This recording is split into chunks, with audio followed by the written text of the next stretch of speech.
ये मोमडन की दुकान है बाबा कट्टीस के नाम से। आओ जी, ये बाबा नाम हटाओ आप, या तो बाबा बन जाओ। बाबा यहाँ पे सिद्धबली एक ही बाबा है, वो है सिद्धबली बाबा। और जितने वो खुले हुए हैं, ये बाबा सिद्धबली स्वीट्स वगैरह क्या है? वो सब हिंदू की दुकान है। मुसलमान क्या हो गया? मुसलमान नहीं भैया बात सुनो। जाने चल यार, भाई यार धक्का मत मारो यार, देखो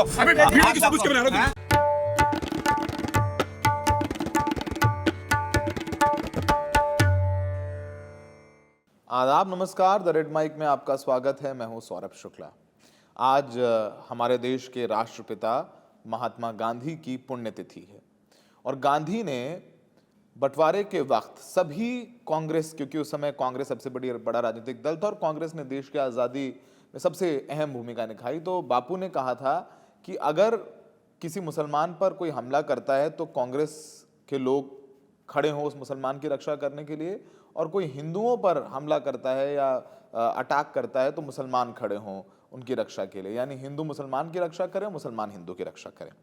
हम इसलिए ये बोल रहे हैं क्योंकि एक ऐसा ही मामला उत्तराखंड से आया है, उत्तराखंड के कोटद्वार से आया है, जहां पर हिंदू संगठन के लोग, आपको पता है किस तरीके से धीरे धीरे उत्तराखंड भी उत्तर प्रदेश को कंपटीशन दे रहा है, और हो सकता है जिस तरीके के चीज़ें सामने आ रही हैं निकल करके, कभी हरिद्वार में घाटों पर मुसलमानों पर रोक लगा दो, कभी बद्रीनाथ केदार धाम पर रोक लगा दो, तमाम चीज़ें जो है बॉयकॉट के कॉल दिए जाते हैं, तो कंपटीशन उत्तर प्रदेश को हो सकता है कि उत्तराखंड उत्तर प्रदेश से आगे निकल जाए इन सब चीज़ों में, चाहे वो कश्मीरी फेरी वालों को पीटा जा रहा है, उनका धर्म पूछ करके, उनका राज्य पूछ करके, सब उत्तराखंड में हो रहा है। लेकिन एक उम्मीद मिलती है, जब उम्मीद मिलती है कि कोई दीपक आके खड़ा हो जाता है सामने इन हिंदू संगठनों के। दरअसल उत्तराखंड के कोटद्वार में एक बुजुर्ग पिछले 30 साल से बाबा स्कूल ड्रेस और मैचिंग सेंटर नाम से अपनी एक कपड़ों की दुकान, स्कूल ड्रेस वगैरह की चला रहे हैं,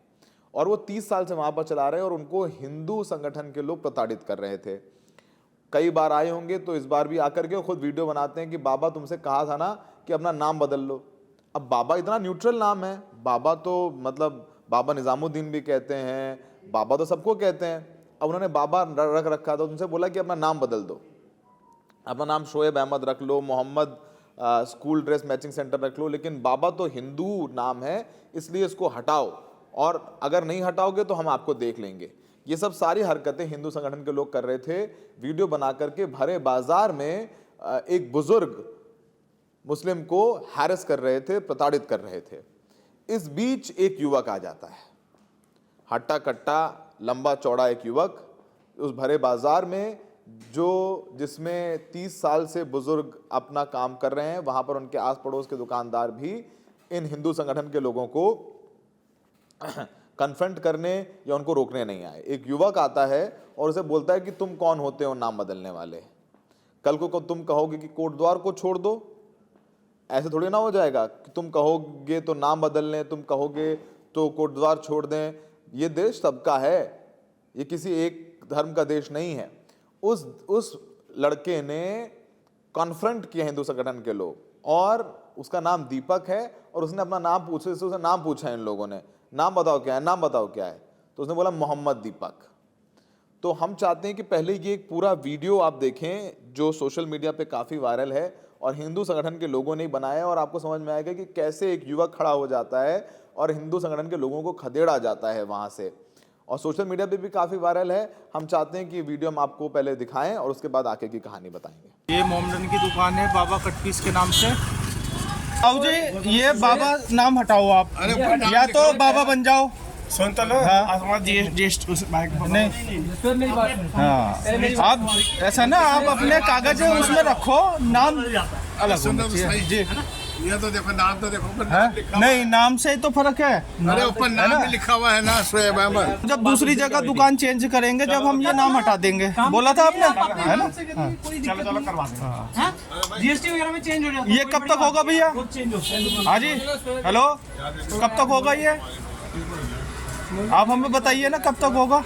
अरे वो तो हटाने को एक मिनट हाँ बस हाँ तो एक मिनट हाँ जीएसटी में भी चेंज करा जीएसटी में होता रहेगा जीएसटी में बाद में होता रहेगा। देखो बाबा यहाँ पे सिद्धबली एक ही बाबा है, वो है सिद्धबली बाबा। और जितने वो खुली हुई है ये बाबा सिद्धबली स्वीट्स वगैरह की क्या है फिर? वो सब हिंदू की दुकान है। तो ये मुसलमान क्या हो गया? मुसलमान इस देश में नहीं भैया बात सुनो ना, अपने बाबा क्या है पहचान से कीजिए। नहीं, क्या पहचान से कीजिए? अपने पहचान से कीजिए आप। नहीं, ये तुम्हारी पहचान है क्या? हाँ ये तुम्हारी हमारी पहचान है क्या? ये बाबा हमारी पहचान है। हैं? हमारे धर्म की पहचान है नहीं, क्या पहचान है सिद्धबली तुम्हारी? बाबा भाई हमारी साहब, पहचान। हमारी पहचान है। भाई आपसे है क्या उनकी दुकान?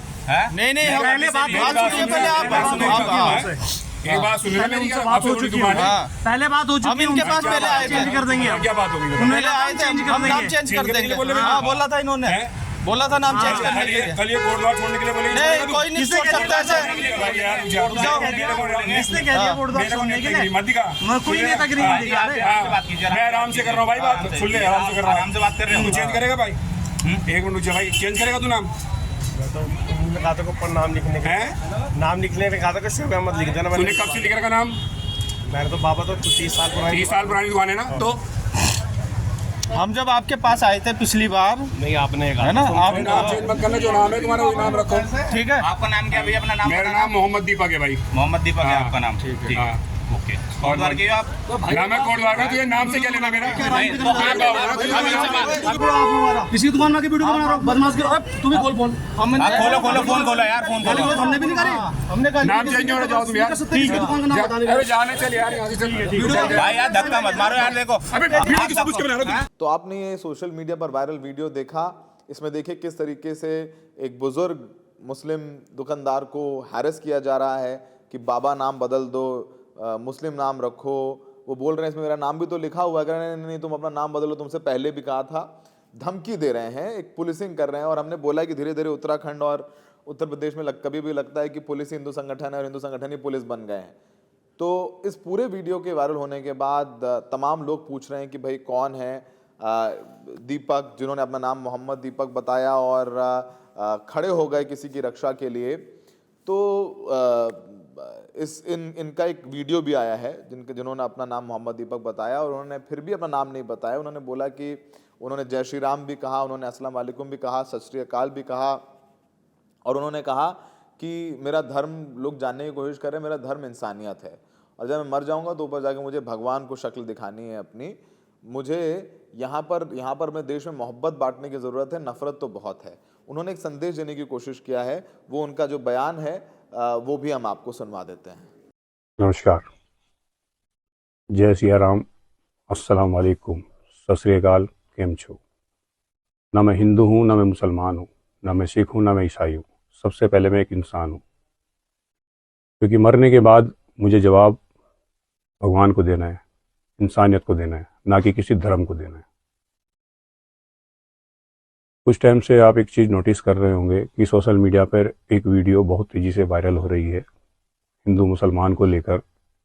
किसी एक इंसान को टारगेट करना मेरे हिसाब से ये गलत है, ऐसा नहीं होना चाहिए, चाहे वो हिंदू हो चाहे वो मुसलमान हो।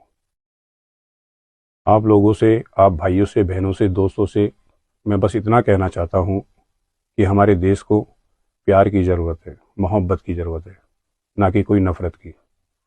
नफ़रत तो आप कितनी भी फैला सकते हो, उसमें कोई दिक्कत नहीं है, मगर प्यार बांटना बहुत बड़ी बात है। तो प्लीज़ प्यार से देखिए हमारे देश को, हमारे देश के लोगों को।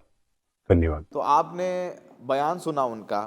तो ये सब सारी बातें देखिए, आप इतिहास में देखेंगे कि अगर कोई भी कट्टरपंथी सोच का कोई भी व्यक्ति आकर के समाज या देश पर हावी होता है तो उसकी वजह उसके सपोर्टर्स नहीं होते हैं जो उस कट्टरपंथी सोच के समर्थक है या कट्टरपंथी सोच वाला है।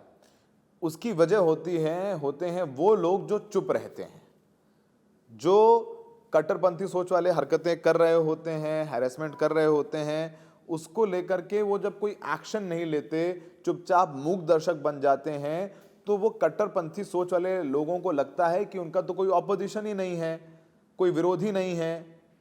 तो वो चुप जो लोग रहते हैं वो कारण बनते हैं कि कोई हिटलर जैसा आकर के जर्मनी में राज करता है और लाखों लाखों यहूदियों को कंसंट्रेशन कैंप में डाल करके उनकी हत्या कर देता है। और ये वही जू थे जो आम जर्मन्स के साथ सैकड़ों सालों से रह रहे थे। ये जू, ये यहूदी उतने ही जर्मन थे जितने कि बाकी क्रिश्चियन जर्मन्स थे, क्योंकि पड़ोस में जब हो रहा था किसी वो जू के साथ तो उसके पड़ोसी जो बाकी थे वो चुप रहे, वो कुछ बोले नहीं। तो जो चुप्पी है खासकर लिबरल लोगों की, जिनको लगता है नॉट माई फाइट, हम क्या करेंगे, हमें सब चक्करों में नहीं पड़ना है, अरे हमें पॉलिटिक्स से क्या लेना देना है। और फिर देखिए कि जो मोहित खान के साथ हुआ अयोध्या में, झूठा केस लगा करके बुलडोजर चला दिया गया, वही शंकराचार्य के साथ भी हो रहा है कि तुम शंकराचार्य नहीं हो। तो शंकराचार्य जी तब बोले होते मोहम्मद मोहित पर, तो आज उनके लिए वैसे भी लोग बोल रहे हैं और भी समर्थन उनको मिलता, क्योंकि आप लोग समाज में एक दूसरे के लिए बोलना छोड़ देते हैं, खड़े होना छोड़ देते हैं, समस्या तब होती है। मैं माफी चाहता हूं कि इस देश में अगर कुछ भी गलत या गड़बड़ हो रहा है तो उसके लिए एक बहुत बड़ी जिम्मेदारी उन लिबरल लोगों की है जो संविधान में यकीन तो करते हैं, जो कहते हैं ये गांधी का देश है, लेकिन गांधी जब गलत के खिलाफ खड़े होते थे वैसे खड़े नहीं होते हैं। उनके लिए गलत के खिलाफ बोलना सिर्फ उनके घर या 4-5 दोस्तों के बीच होता है, वहीं पर वो स्टैंड लेते हैं, लेकिन समाज में जहां वो गलत हो रहा होता है तब वो खड़े नहीं होते हैं आकर के। हमने आपको एग्जाम्पल दिया कि कैसे राइज ऑफ हिटलर हुआ, उसने यहूदियों के खिलाफ नफरत फैलाई कि देखो यहूदी सारे अर्थ इनके पास है, पैसा इनके पास है, ये आम जर्मन के रिसोर्सेज है इनके पास। उन्होंने कैसे सुनियोजित तरीके से नफरत फैलाई, और जब जूस को वहां से उठा के ले जाते थे तो बाकी पड़ोसी सामने नहीं आते थे। जर्मन की जो एसएस बटालियन थी, ऐसे बटालियन थी कि नहीं ये हमारा पड़ोसी, इसको आप नहीं ले जा सकते, खड़े नहीं हुए। बाद में जब कॉन्सेंट्रेशन की तस्वीरें आई कैंप्स की, देखा कि कितने लाखों लाख यहूदियों को मार दिया हिटलर ने, तो उनको एहसास हुआ, उनको गलती का एहसास हुआ कि ओ ये क्या हो गया, भगवान क्या हो गया। तो ये हमें वक्त रहते बोलना पड़ेगा। अगर किसी देश में लोकतंत्र खतरे में होता है तो उसकी सबसे बड़ी जिम्मेदारी उस देश के लिबरल लोगों की होती है, उनकी चुप्पी की होती है, जिनको लगता है कि उन्होंने सोशल मीडिया पर कुछ लिख दिया एक लाइन तो बहुत बड़ा काम कर दिया। लगातार बोलना होगा, गलत होते हुए आपको दिखे तो उसके लिए खड़ा होना होगा आपको आकर के। और जो हमने शुरुआत में गांधी जी ने जो कहा था, जब तक उस देश में वो नहीं होगा तब तक हालात ऐसे ही रहेंगे। राइज ऑफ एक्सट्रीमिज्म किसी भी देश के लिए बहुत खतरनाक है। जैसा बांग्लादेश में हो रहा है वैसे किसी और देश में भी हो सकता है। कट्टरपंथ लोकतंत्र का सबसे बड़ा दुश्मन है। हमें देखने के लिए बहुत बहुत शुक्रिया।